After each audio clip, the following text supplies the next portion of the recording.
Hi, my name is McKenna Lauterbach, and this is my communication speech number 2. So a farm is defined by the USDA as any place that produces $1,000 annually from agricultural products. This is not restricted by acreage or by the size of the property. So some of you may have even considered starting a farm at some point in your life. And with a small portion of land, this is actually very possible.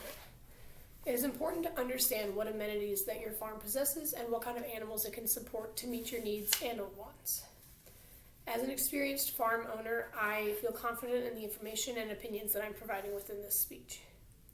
We are going to be addressing how to identify your goal, what animal species you can choose or use to reach that goal, and then also how to analyze your farm to realize what quantities of those animals you can have on your farm.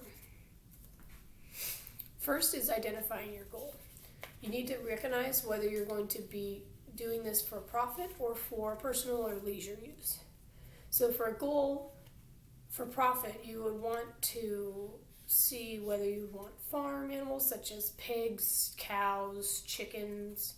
Horses can even be a profit.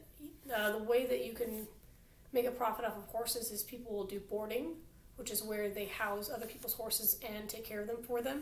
Or you could do lessons where people bring their horses to you and you provide lessons. So mostly horses provide a profit through services, whereas other animals such as cows, pigs, chickens, things like that produce a product, which is kind of a input and a return.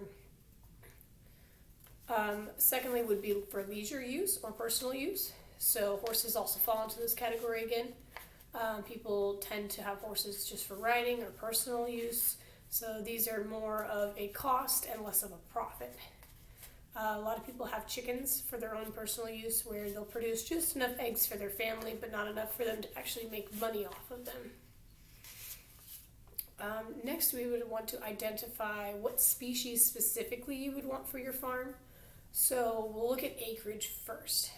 If you have a lot of acres, like I'd say anywhere from 5 to 25, it'd be good for large animals such as cows or horses, because if you want to keep in mind, you want about an acre per cow or an acre per horse, depending on the size of the cow and or horse. So if you're wanting a low maintenance profit animal, cows are really good if you have anywhere from like 5 to plus acres, because you can literally just put cows on a pasture and provide them with water and shelter, and they're pretty much good to go. They're pretty low maintenance. Horses, on the other hand, are very high maintenance. They have a high cost for veterinary bills. They're a lot harder to contain than cows. Cows can be simply contained by electrical fencing, whereas horses require more intense fencing and possibly multiple strains of electrical. All these have to be considered when looking into what species you want to get. If you have a small acreage, like maybe 1 to 2 acres, something like goats or alpacas, maybe even mini ponies would be good.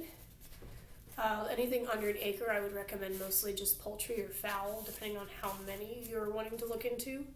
Personally, I have about 5 acres, which I use 3 of for horses and cows, and then I have 1 acre that I use for ducks and chickens.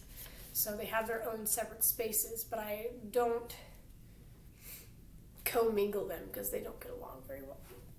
And it's also important to realize what animals you can put together and what animals you cannot. So like a lot of horses get along with cows, donkeys, large animals. Usually any hoofed animal gets along pretty well, but you wouldn't want to put something like pigs in the same pen as you'd put, I don't know, a large horse, because it causes problems, and they can both be territorial animals.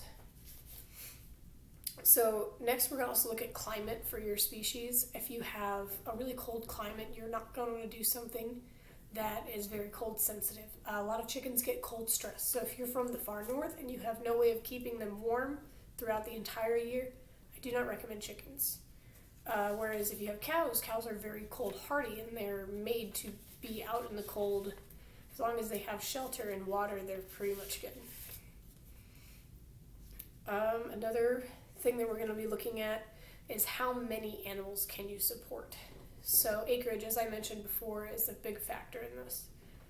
It's easy to just have hundreds of rolling acres and then just not have to worry about the quantity. But if you're on a restricted number, like I have 5, I can only have so many animals, and I have to realize that, because if you become overloaded, you cannot provide enough foliage or food for those animals without having to supplement.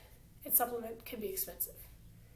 Which brings me to my next topic, which is hay. So most farmers either cut their own hay or buy their hay.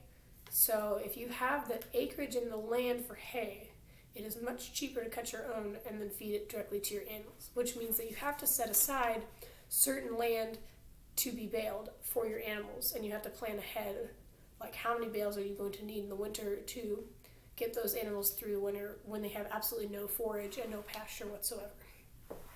A lot of people cannot afford hay equipment but have the land for it, so they actually outsource and pay a farmer who will bring their equipment to their farm, and they'll cut the bales for them, and they pay them just per bale or per quantity of weight. And this is a good cost alternative because buying hay is very expensive. The next thing you have to consider is water. If you have cattle, a natural water source is the best thing you can have, because it keeps your water moving, flowing, clean. You don't have to maintain it, and it's always there unless it's a dry season, which then you'd have to supplement with water. If you don't have this option, if you have any sort of buildings on your property, you can set in a rainwater collection system, which will help you to supplement that water need. So in conclusion, when it comes to planning your farm, you need to know, what are you wanting to get out of it? Profit or leisure? And then you need to understand what kind of species fit that need or that want. And then ultimately you have to calculate, and it does take serious math to realize how many of each type of animal can fit together to make that specific quantity doable and not overdoing it, not underdoing. You got to make it your efforts worth it, but at the same time you don't want to make them counterproductive and become costly instead of profit.